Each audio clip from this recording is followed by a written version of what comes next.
भक्तामर प्रणत मौलिमणि प्रभाणा मुद्योत कंदलित पाप तमोवितानम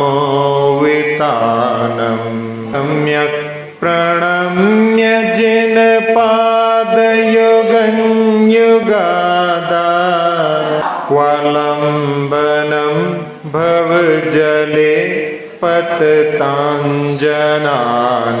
यह संस्तुतः सकल वाङ्मय तत्त्वबोधा दुद्भूत बुद्धिपटुभिः सुरलोकनाथैः स्तोत्रैर्जगत्कृतैश्चेत्तहरैरुदारैः स्तोषे किलाहमपि तं प्रथमं जिनेन्द्रम्। कल हमने युद्ध संबंधी 2 काव्यों को लिया था, उनका उच्चारण एक साथ कर लेते हैं, फिर आप देख करके अपन आगे चलेंगे। तुरंग गज गर्जित भीमनाद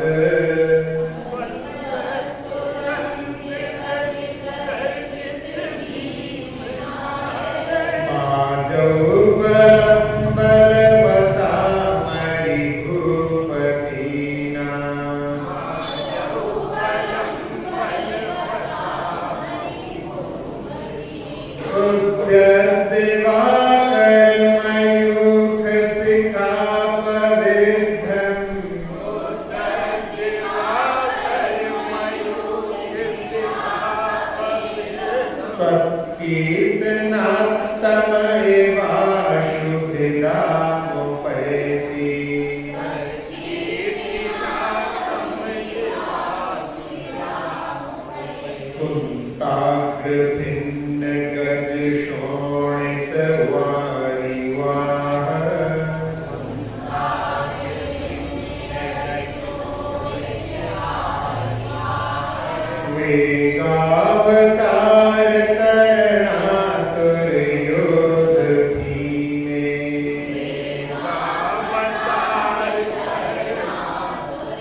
संकट होता है उसका कैसे निवारण भगवान की भक्ति करती है, इस क्षमा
रंगतरंग शिखर स्थित यान पात्रा त्रासं विहाय भवतः स्मरणात् व्रजन्ति अम्भोनिधौ क्षुभितभीषण नक्रचक्र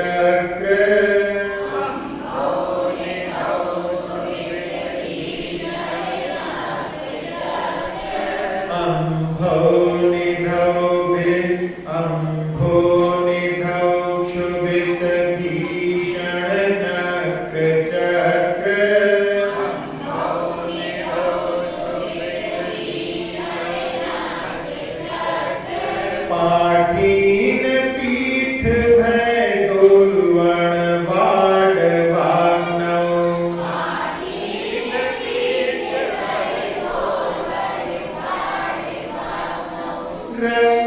रंगतरंग शिखर स्थित यान पात्रा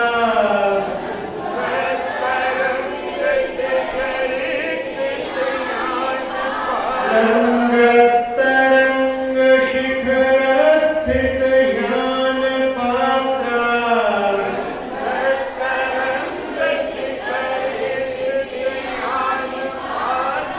त्रासं विहाय भवतः स्मरणात् व्रजन्ति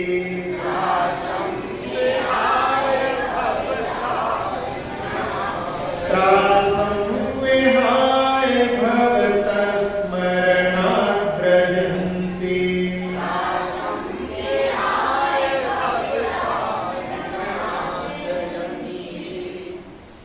भक्ति गंगा में अवगमन करते हुए आचार्य महाराज कह रहे हैं क्षुभित भीषण नक्र चक्र जो चोट को प्राप्त हो गए हैं ऐसे मगरमच्छों के समूह चक्र में समूह होता है। पाठी ये मछलियों का पर्यायवाची नाम है। पीठ भय दोलवण वाड़ वाग्नौ जिसमें भयंकर विकराल बड़वानल उत्पन्न हो रहा है। अम्भौ निधौ ऐसे समुद्र में रंगत तरंग शिखर स्थित यान पात्रा उनकी चंचल लहरों के किनारे पर बिल्कुल अग्रभाग पर जो जहाज स्थित है भवतः स्मरणात् त्रासं विहाय व्रजन्ति ऐसे मनुष्य जैसे जहाज में उपस्थित हैं और आपके स्मरण से डर को छोड़ करके वो यात्रा करते हैं, मंजिल को प्राप्त हो जाते हैं। तो भगवान की भक्ति से ऐसे समुद्र में जहां पर तूफान जैसा आ रहा है बड़वानल, एक दावानल के बारे में अपन ने पहले पढ़ा था जो जंगल की आग होती और बड़वानल समुद्र के अंदर ही आग लगती, वहां लहरों के आपस के घर्षण के माध्यम से जो आग उत्पन्न होती है उसको बड़वानल कहा जाता है। और तूफान से युक्त जहां पर मगरमच्छ आदि का समूह भयंकर है ऐसे समुद्र में भी जो किरणें जो तरंगे हैं उनके अग्रभाग पर स्थित जहाज आपके स्मरण से, वहां पर जहाज को स्मरण नहीं करेंगे, जहाज में बैठे हुए जीवी स्मरण करेंगे, तो उनके माध्यम से आपके स्मरण से त्रासं विहाय व्रजन्ति भय को छोड़ करके वो यात्रा सकुशल पूरी कर लेते। समुद्र में जब तूफान आदि आते हैं और उसमें जहाज में यात्रा करने वालों को बड़ा भय लगा रहता है, क्योंकि वहां पर दूर दूर तक तट दिखाई नहीं देता। एक बार ऐसे ही एक तूफान में जहाज पर सारे लोग घबरा रहे थे और जो जहाज का कैप्टन था उससे आकर किसी व्यक्ति ने पूछा कि तट कितनी दूर है, तो उसने कहा 2 किलोमीटर। तो फिर इतने सारे लोग घबरा क्यों रहे हैं?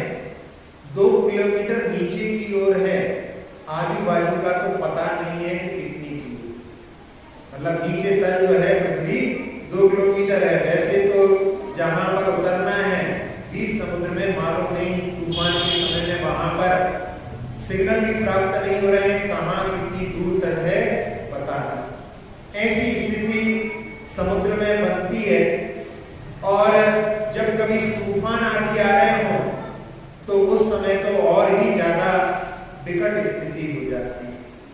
आप लोगों ने एक घटना जो एक जहाज से जुड़ी हुई है, टाइटैनिक, वो आप लोगों ने सुनी होगी। उसमें 2200 से ज्यादा लोग सफर कर रहे थे और 1500 से ज्यादा लोग उसमें मरण को प्राप्त हुए। वहां पर बड़े बड़े जहाजों में लाइफ बोट्स भी होती हैं। उन लाइफ बोट्स में, छोटी छोटी बोट्स में लोग उतर करके बचने का प्रयास करते हैं, क्योंकि बड़ा जो जहाज था वो टकरा गया।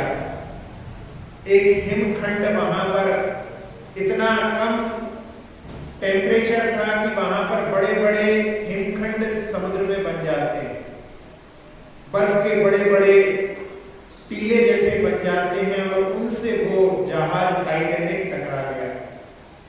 उसकी यात्रा आयरलैंड से क्वींसटाउन की ओर हो रही थी और रात 12:05 पर वो एक्सीडेंट हो गया। उस समय 705 व्यक्ति तो लाइफ बोट्स के माध्यम से बच गए थे और वो दिन था 12 अप्रैल 1912 का। वहां पर जब खोज की गई बाद में तो हफ्ते भर बाद केवल 300 शव मिले थे, बाकी जीवों के तो शव भी प्राप्त नहीं हुए थे।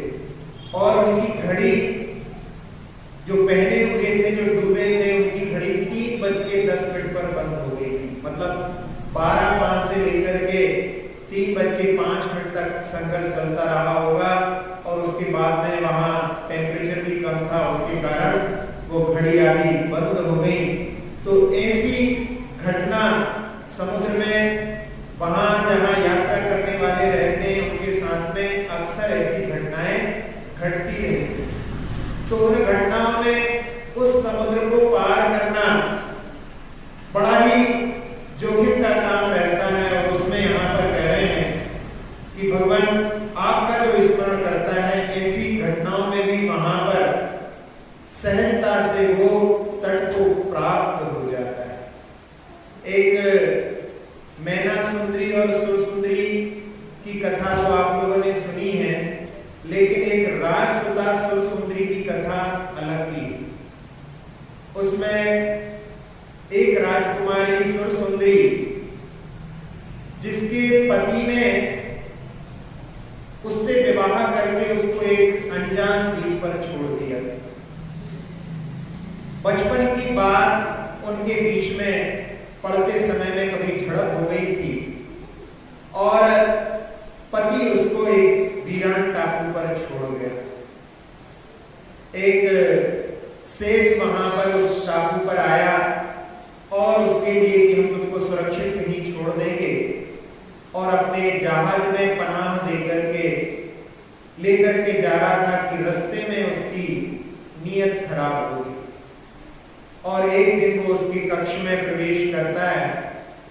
उस समय राजसुता उसको समझाती है, लेकिन जब वो नहीं मानता तो उस समय राजसुता अपने पास में रखी हुई कटार निकाल लेती और कहती है कि मेरे रग में क्षत्रियों का खून है, यदि तुमने एक भी कदम आगे बढ़ाया तो तुम्हारे भारी भरकम शरीर को अभी मैं जमीन पर गिरा दूंगा। और सेठ उस कटार को, उसकी आंखों के तेज को देख करके डर जाता है और दरवाजे से धीरे धीरे निकल करके और दरवाजा बंद करके कि मेरे जहाज पर यात्रा कर रही हो, बच करके कहां जाओगे, और वो चला जाता है। उस समय सुरसुंदरी सोचती है कि अब मैं क्या करूं। अपनी रक्षा के लिए पहले उसका मन में भाव आता है कि मैं इस कटार से अपना आत्मघात करूं। फिर सोचती है कि ये व्यक्ति मेरे मृत शरीर से भी खिलवाड़ कर सकता है, मुझे अपने आप को बचाने का, अपने शरीर को बचाने का प्रयास करना चाहिए। पीछे जाकर के खिड़की खोल करके देखती है तो जिसका कोई पार नहीं है, ऐसा समुद्र उसके सामने वहां पर लहरों से युक्त दिखाई दे रहा है। और दृढ़ निश्चय करके वो अपनी साड़ी को झांसी की रानी लक्ष्मीबाई जैसे जैसे घोड़े पर बैठना हो, तैरना हो, उस प्रकार से कांच वाली जो धोती होती है उसके रूप में परिवर्तित करके और महामंत्र का स्मरण करके उसमें छलांग लगा दी। थोड़ी ही देर में वो सेठ वहां पर आता है और आने के बाद में वहां पर जाकर के देखता है तो खिड़की खुली दिखती है और वो अपनी दूरबीन के माध्यम से उसको पानी में देखने का प्रयास करता है। बहुत दूर पर उसको ऊपर नीचे होती हुई वो दिख जाती है। वो अपने सेवकों को निर्देश देता है कि लाइफ बोट को उतारो और लाइफ बोट को उतारा जाता है और वो तीव्र गति से उसकी ओर वहां पर नाविक उसको लेकर के बढ़ते हैं। वहां सुर सुंदरी तैरती हुई जा रही है और जब उसकी दृष्टि पीछे पलट करके देखती है कि लाइफ बोट मुझे पकड़ने के लिए आ रही है और उस समय में वो वहां पर पुनः भगवान का स्मरण करती है कि अब मेरी शीर की रक्षा कैसे होगी। और वहां समुद्र में धीरे धीरे करते करते लहरें बढ़ने लगती हैं और भयानक तूफान की स्थिति निर्मित हो जाती है। उसमें छोटी मोटी लाइफ बोट की तो बात क्या, वो भारी भरकम जहाज भी तहस नहस हो जाता है और उसी का एक पटला वहां पर उसके लिए मिल जाता है। वो उस पर चढ़ जाती है और बचने का प्रयास, तैरने का प्रयास करती है। आप लोगों को सुनकर के कई बार ऐसा लगता होगा कि ऐसे कथानकों में ऐसा लगता है कि बहुत सारी अतिशयोक्ति का वर्णन कर देते हैं, लेकिन ऐसा नहीं है। रियल लाइफ में भी कई ऐसे केसेस देखे जाते हैं जिनके माध्यम से इन घटनाओं के ऊपर अपने लिए अविश्वास करने की कोई गुंजाइश नहीं। एक चीन का नाविक जिसका नाम कुनलिन था, अपने छोटे टारपीडो छोटी नाव में ट्रेवल कर रहा था और तूफान में उसका टारपीडो वहां पर नष्ट हो गया और उसी का एक पोर्शन उसके लिए मिल गया और उस पर वो चढ़ करके, आप लोग इमेजिन करें कितने दिन तक वो उस पर रहा। 133 दिन तक उस पर उसने यात्रा की, उसी में रात उसी में दिन, और चाइना से समुद्रों की लहरों के माध्यम से ब्राजील पहुंच गया और ब्राजील के तट पर पहुंचा। वहां पर जब बताया तो वहां पर उधर के जो पार्लियामेंट के सेक्रेटरी थे उन्होंने उसको सम्मान किया कि देखो जिजीविसा जीने की जो इच्छा होती है वो जीवन शक्ति वहां पर किस प्रकार से व्यक्ति के लिए इतने संघर्ष के बाद में भी जीने के लिए प्रेरणा देती है। तो ऐसी घटनाओं के माध्यम से हम कोई घटना जो आगम में कथानक में वर्णन हो उस पर अविश्वास करने के लिए हमें निषिद्ध करती है। फिर बहुत दिनों के बाद में चलते चलते वो उस पर तैरते तैरते थक जाती है और उसी पर बेहोश होकर के गिर जाती है। उसी पटले के ऊपर एक दूसरा जहाज वाला निकलता है और उसको दूरबीन के माध्यम से देख करके अपने जहाज पर डुबा लेता है और वहां पर पुनः वो वहां पर प्रस्ताव रखता है और रात होता फिर वहां पर अपने तेज के माध्यम से बतला देती है कि किसी ने प्रयास किया था, वो रसातल में समा गया है और उसके तेज को देख करके कि ये हमारे बस में नहीं आएगी, उसको चंदन वाला जैसा किसी जगह पर जाकर के बेच देता है। वहां पर वैश्यालय से वो बचने का प्रयास करती है और एक वेश्या इसकी सुंदरता को देख करके ईर्ष्या के कारण यदि यहाँ पर टिक गई तो हमारा अस्तित्व नष्ट कर देगी, उसको वहां से निकलवा देती है। और एक बग्घी में एक व्यक्ति उसको छोड़ने के लिए आता है। उसको निर्देश तो ये दिया गया था कि इसको मार देना है, लेकिन जब वो खंजर लेकर के उसको बाहर उतरने के लिए बोलता है और उसके रूप को देख करके वो भी मोहित हो जाता है। कि वैसे मुझे मारने के लिए भेजा गया था, लेकिन तुम मारने योग्य नहीं हो, तुम तो स्वीकारने योग्य हो, और बैठ जाओ बग्घी में, मैं तुम्हें अपने घर ले जाऊंगा। रासुदा बोलती है ठीक है, और वो बग्घी के पीछे जाती है, वो बग्घी में चढ़ता है और बग्घी में ना बैठ करके वो दौड़ लगा देती है। उसके पीछे पीछे जब उसको लगता है कि दरवाजा बंद नहीं हुआ है, वो पीछे उसके भागता है और वो आगे आगे भागती है और बिल्कुल नजदीक जब आने को होता है, अब उसको लगता है कि बस मेरे हाथ में आ गई, और उसमें खुशी के मारे वो एकदम आंख को ऐसा करता है कि उसका नीचे ध्यान छूटता है और एक पैर से उसका, एक पत्थर से उसका पैर टकराता है और वो गिर जाता है। इतने में रासुदा आगे निकल जाती है और किनारे पर पहुंच करके वहां पर पुनः उसको लंबा समुद्र जिसका कोई पार नहीं है, उसी समुद्र में फिर से छलांग लगा दी। और जब तक वो वहां पर पहुंचता है, वो देखता है कि चलो मुझे मारने के लिए भेजा ही था, अपने आप ही मर गई, अच्छा रहा, ऐसा सोच करके वो लौट जाता है। और उस समुद्र में तैरते समय एक महामच्छ उसको निगल जाता है, और फिर एक मछुआरा उस मच्छ को पकड़ लेता है, उसके पेट से वो जिंदा निकल आता है। अब इसमें फिर लगेगा आपको कि हाउ इज इट पॉसिबल, लेकिन आपके लिए उसके लिए भी उदाहरण उपस्थित है। स्पेन का एक मछुआरा, उसका नाम ल्यूगी मर्कीज, व्हेल मछली ने उसको खाया, व्हेल मछली ने उसको खाया और 3 दिन तक उसके पेट में वो जिंदा रहा। वहां पर बोलता वो बहुत अंधेरा था, नेचुरली शरीर के अंदर कहां से लाइट जाएगी, और बहुत ठंडक थी उसकी मछली के पेट में, और वहां पर 3 दिन तक वो जीवित रहा।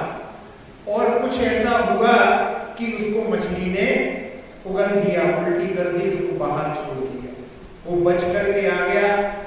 उसके बाद में उसके शरीर में, उसके अंदर रहने के कारण में बहुत दुर्गंध आने लगी। 3 दिन तक लगातार वो नहाता ही रहा, तब जाकर के उसके शरीर की दुर्गंध कम हुई। पूरी तरह से दूर होने में तो बहुत समय लगा। तो ऐसे उदाहरण के माध्यम से 3 दिन तक जीवित रह सकता है व्यक्ति मछली के पेट में।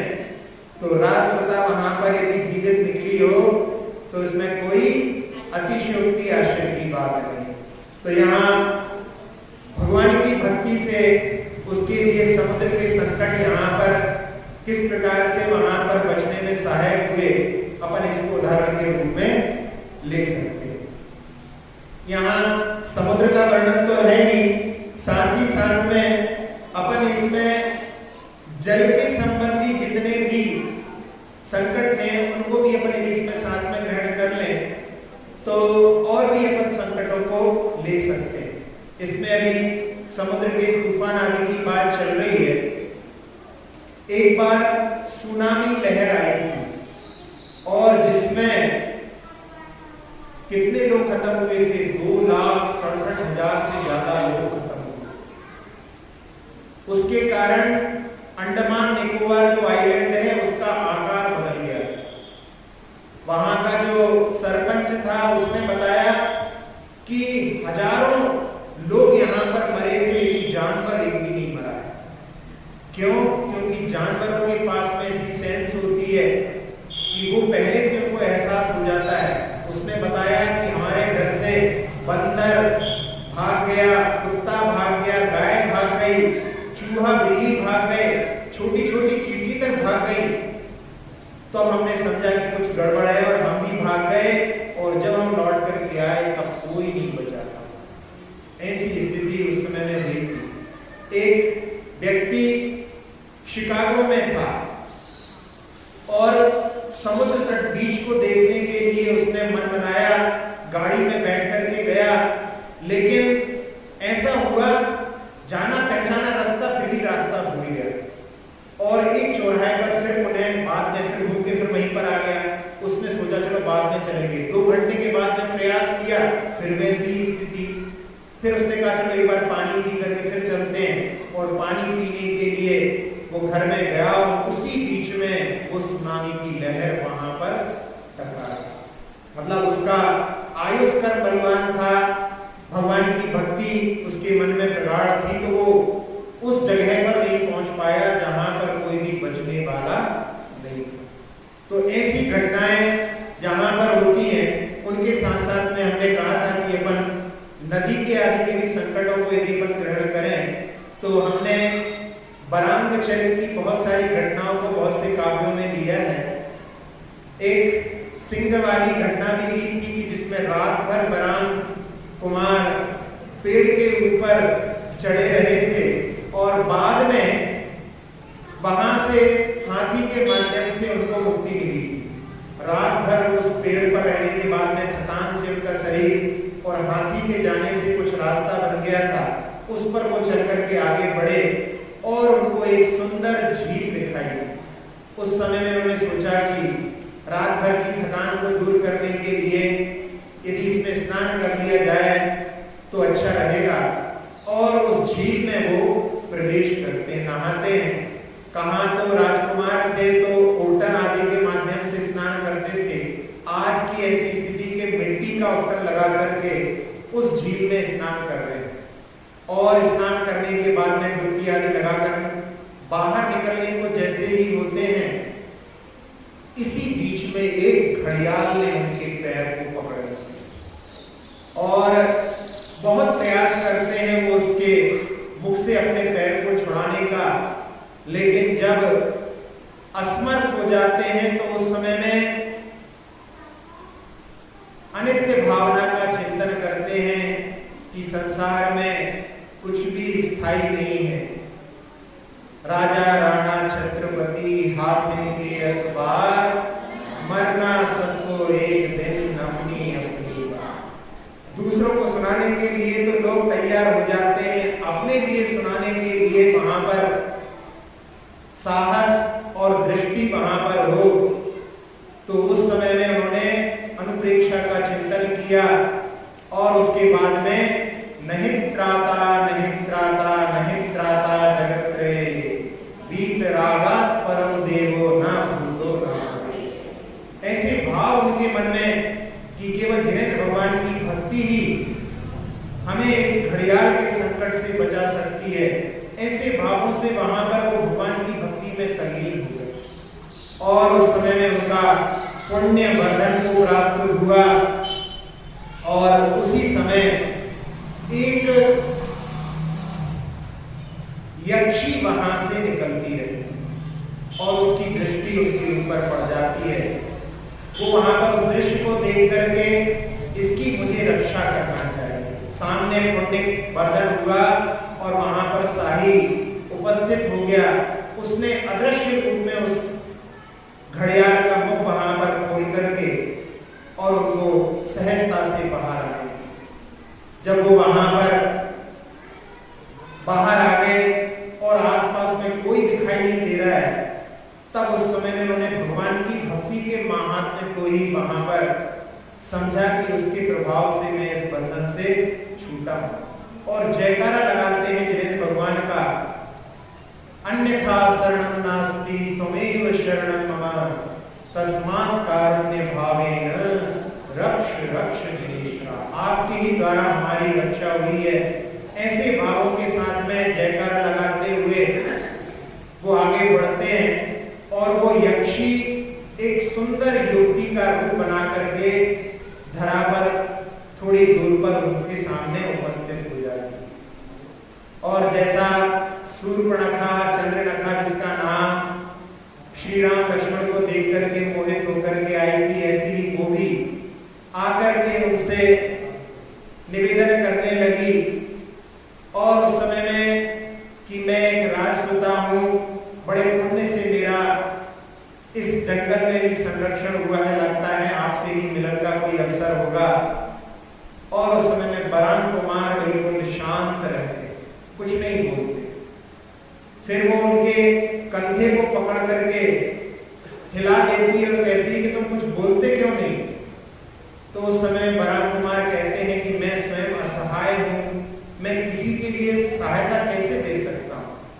फिर उस समय में वो कहती है कि ऐसी बातें तो बूढ़ों के लिए शोभा देती हैं, तुम तो युवा हो, तुम्हारे मुख पर ये शब्द शोभायमान नहीं होते। और उसी समय उनको वरदत्त गणी से जो उन्होंने अणुव्रत लिए हैं, सुधार संतोष का व्रत लिया है, वो स्मरण में आता है। वो कहते हैं कि मैंने सुधार संतोष व्रत लिया है, मेरा विवाह हो चुका है। तब उस समय में वो यक्षी अपने वास्तविक रूप में आकर के कहती है कि मैं भी उन वरदत्त गणी की शिष्या हूँ, आप मेरे इस नाते से भाई होते हैं। ये तो मैंने आपके भावों की परीक्षा की थी, आप अभ्युदय को प्राप्त करें। और ऐसा कह करके वो वहां से चली जाती है। धन्य कहती है कि आप अणुव्रतों को पालन कर सकते हैं। हमारी पर्याय में हम लोग देश संयम को भी पालन नहीं कर सकते। तो इस प्रकार से वहां पर वरांचल की घटना भी अपने लिए इस क्षेत्र में द्रष्टव्य है।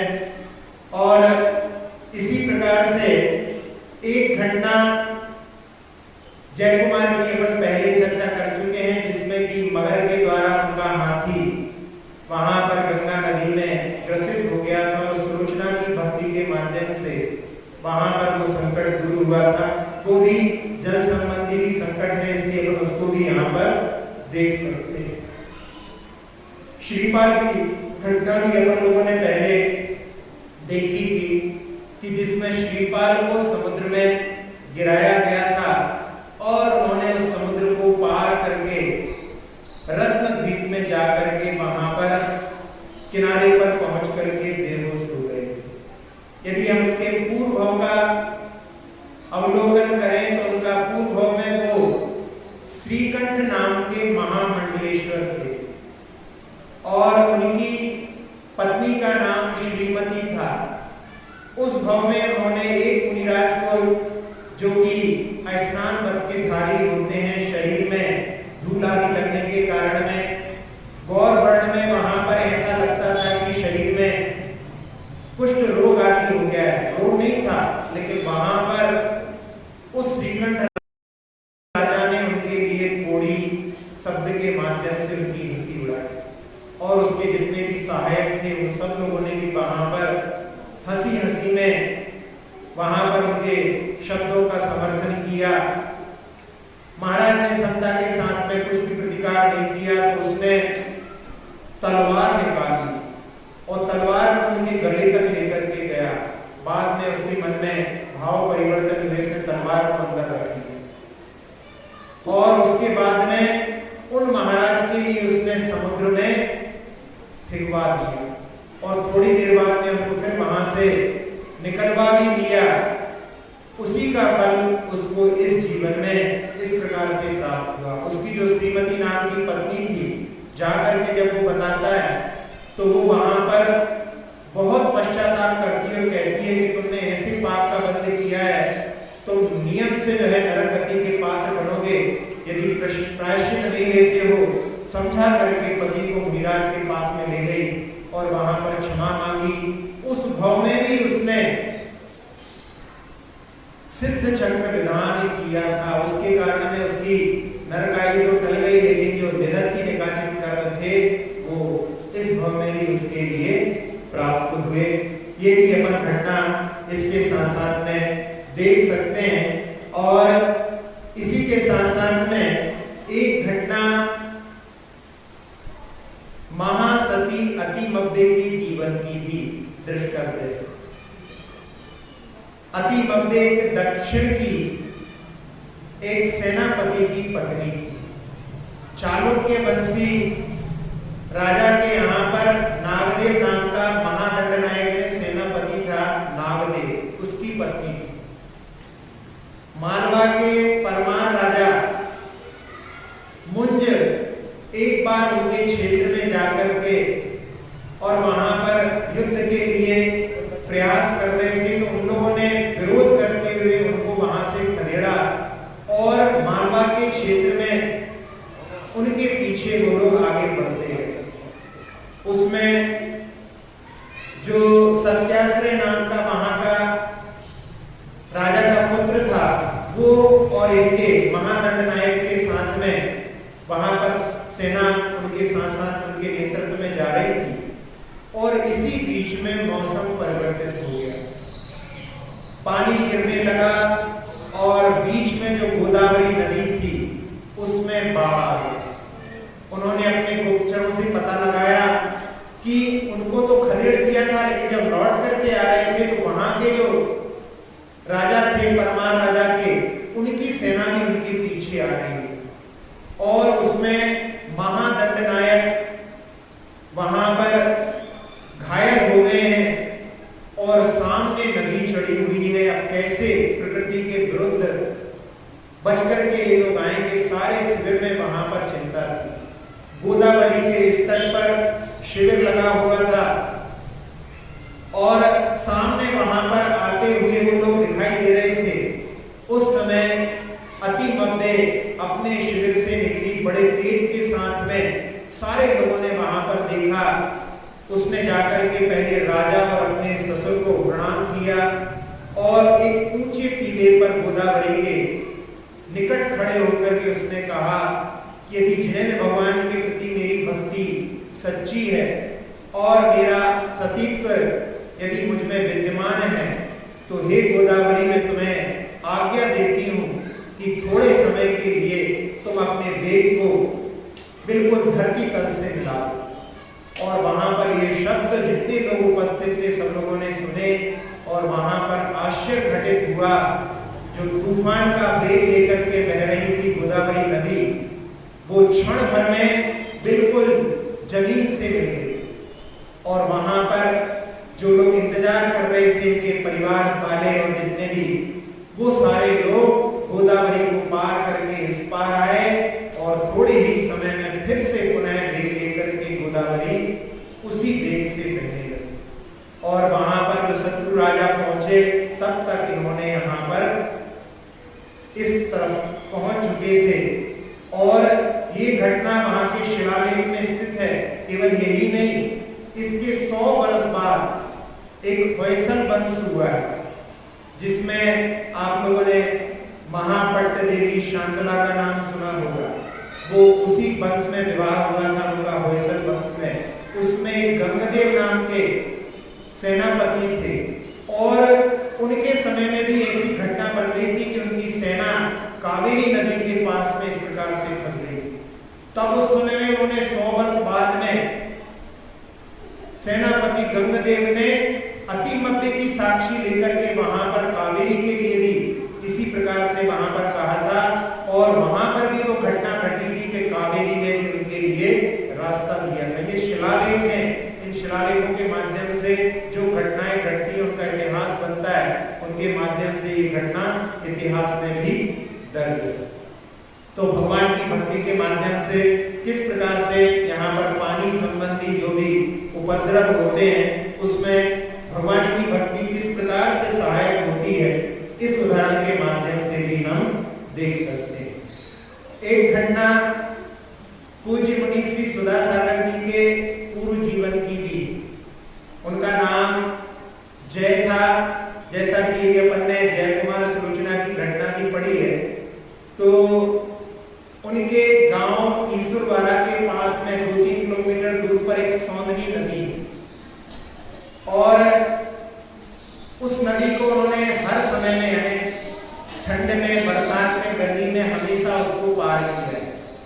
वो सामान लेकर के आते थे और उस नदी में तैर करके सामान के साथ में पार कर लेते थे। एक बार बरसात के समय में नदी चढ़ी हुई थी और अंधव का समय हो रहा था, कोई उनके मन में ध्यान था और उन्होंने पानी बढ़ रहा है और उसमें छलांग लगा दी, लेकिन पानी का वेग बहुत तेज था, हाथ का जो सामान आदि था वो सारा छूट गया और वो भी पानी के साथ बहने लगे। तभी उनको भक्तामर का ये काव्य, जिसमें भवतः स्मरणार्थ त्रासम विहाय प्रजंती, ये भाव उन्होंने जब वहां पर कि भगवान आपके स्मरण से भय को छोड़ करके पार हो जाते हैं और उनके अंदर उनको ऐसी शक्ति मन में एहसास हुई और उन्होंने वहां पर प्रयास किया, उस वेग को भी उन्होंने पार करके और वहां पर सुरक्षित पहुंच गए। उस समय में वहां में पूरी रात भर चर्चा चलती रही कि आज तो बच गए, नहीं तो आज बहुत बड़ी दुर्घटना घट सकती। तो ये भी एक घटना इसके साथ साथ में अपन लोग देख सकते हैं। तो बहुत सारी घटनाओं को अपन ने देख लिया है कि भगवान की भक्ति के माध्यम से किस प्रकार से जल संबंधी संकट भी यदि हो तो वो वहां पर भय को छोड़ करके और पार लगाने वाले होते हैं। नवीन स्तोत्र में भी आचार्य मानव ने जो प्राकृत में रचना की है उसको भी अपन देख लें। दुभाय को जल नहीं ओ भट्ट कलोल भीषणा रावे संबंत भय संकुल निजामय मुख बाबारे अवितलीय जान बत्ता खणेण पावंती चियंकुलम पास दृढ़ चलन जुलम नित्यं चीजेगमन्ति नरा। उसमें भी वहां पर कि वायु के माध्यम से जिसमें भयंकर लहरें उठ रही हैं और बहुत शोर हो रहा है, ऐसे जहां पर जो नाविक भयभीत हो रहे हैं और वो भी वहां पर भगवान के स्मरण से क्षण भर में इच्छित कूल को यानी किनारे को प्राप्त कर लेते हैं। इस प्रकार से भगवान की भक्ति किस प्रकार से संसार में पानी के संकटों से दूर करने वाली होती है। इसी के साथ साथ में यदि हम देखें कि जो भगवान का स्मरण भूल जाता है या भगवान को स्मरण नहीं करता है, उसकी नैया पार नहीं हो सकती, उसकी नैया अवश्य ही डूबती। इसमें आप लोगों को नाम मालूम है सुभोम चक्री का, जिसने फलों के लोभ में और एक व्यंतर जो पूर्व में उनका ही रसोइया था और उसने आकर के प्रलोभन देकर के उनको उसका आसक्त बना दिया था। और एक बार वो आता है खाली हाथ और कहता है कि अब हमारा लाना संभव नहीं है, आप ही वहां पर चलो। तो उस समय में उसकी आसक्ति में वो चलने के लिए तैयार होते हैं और सारे लोग साथ में चक्रवर्ती है। तो वो कहता है कि आप अकेले चलते हो तो चलो, आप सबको साथ में नहीं ले जाएंगे। और वहां पर उसने कहा कि हम अकेले थोड़ी जाते हैं, तो बोला ठीक है मत चलो। लेकिन वो आसक्त था और अकेले जाने के लिए भी तैयार हुआ। और जैसे ही वहां से निकलता है, उसके सारे निधियां आदि वहां से गायब हो जाती हैं। तो वहां पर सब लोग समझ जाते हैं कि अब ये लौट करके नहीं आए, और वो नाव में बिठा करके समुद्र की यात्रा कराने के लिए उनको लेकर के जाता है। और एक हंसी का ठहाका लगाता है। उस समय में सुभोम चक्रवर्ती बिना देखे उससे पूछता है कि इसमें हंसी की क्या बात है। तो वो कहता है कि इधर तो देखो जरा। और जैसे ही देखता है तो वहां पर वो किसान तो दिखाई नहीं देता, वहां पर एक भयंकर विकराल रूप उसको दिखाई देता है। और उस समय वो वहां पर उसको एक हाथ मार करके उसके मुकुट आदि को गिरा देता है। और सुभोम चक्रवर्ती उस समय महामंत्र का जाप करने लगता है। वो व्यंतर महसूस करता है कि अब हमारी शक्ति इस पर काम नहीं करती। तो वो वहां पर उसके नमोकार मंत्र पढ़ते हुए देख करके और अपनी शक्ति से जहाज को हिलाने का प्रयास करता है। और उससे कहता है ये तुम पढ़ रहे हो ना, इससे ये जहाज हिल रहा है, तुम पढ़ना बंद करो। और जैसे ही वो पढ़ना बंद करता है, वो जहाज को अपनी शक्ति से रोक के देखो तुम ये पढ़ते हो जिससे जहाज हिलता है, ये तूफान तुम्हारे पढ़ने से आ रहा है। ऐसा कहकर के उसको वहां पर भी तुम पढ़ते हो तुम्हारे ऊपर संकट आता है, ऐसे उसकी श्रद्धा को तोड़ने का प्रयास किया। और उस समय भी देखा उसने उसकी शक्ति उसके ऊपर काम नहीं कर रही है, तो लगता है मन ही मन इसका स्मरण भी चल रहा है। वो वहां पर कहता है कि यदि तुम बचना चाहते हो तो महामंत्र को लिख करके अपने पैरों के माध्यम से मिटाओ, तभी तुम बच सकते हो। और उस समय में उसने सोचा कि मैं पढ़ता हूं तो तूफान आता है, जहाज गिरता है, इसका मतलब है कि यही मेरे लिए बंधन है, मेरे लिए परेशानी उत्पन्न कर रहा है। अश्रद्धा का भाव ऐसा तीव्र हुआ, उसके कारण में उस सुमोध चक्रवर्ती का सप्तम नरक में पतन हो गया। उसको व्यंतर ने नहीं मारा, उसको उसकी अभ्यंतर जो श्रद्धा थी उसके पलायन होने पर ही स्वयं ही वो मारा। तो ऐसे इस काव्य में कहा है कि भगवान आपके स्मरण से जहां पर जो मगरमच्छ का समूह भयंकर, जहां पर बड़वानर निकल रहे हों और ऐसे समुद्र में जो तरंगों के ऊपर स्थित जहाज हैं, आपके स्मरण से भय को छोड़ करके तट को प्राप्त हो जाते हैं। अब अपन इसका पद्यानुवाद देख लेते हैं। स्तोत्र ये निराला, सब दुख को हरने वाला,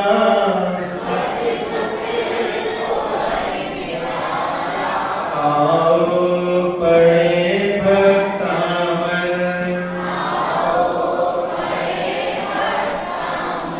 प्रभु गुण की है ये माला,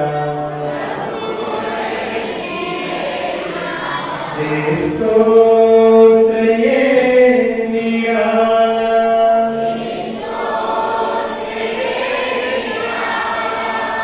बड़वान की जिसमें भीषण,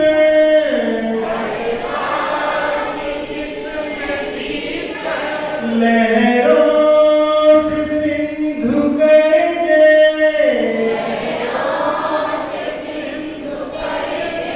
मच्छर मगर दल हैं, जलयान भंवर उलझे,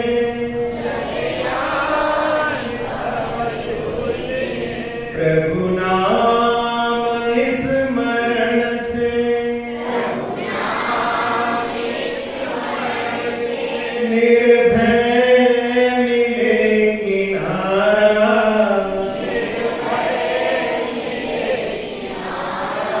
आओ पढ़े भक्तामर,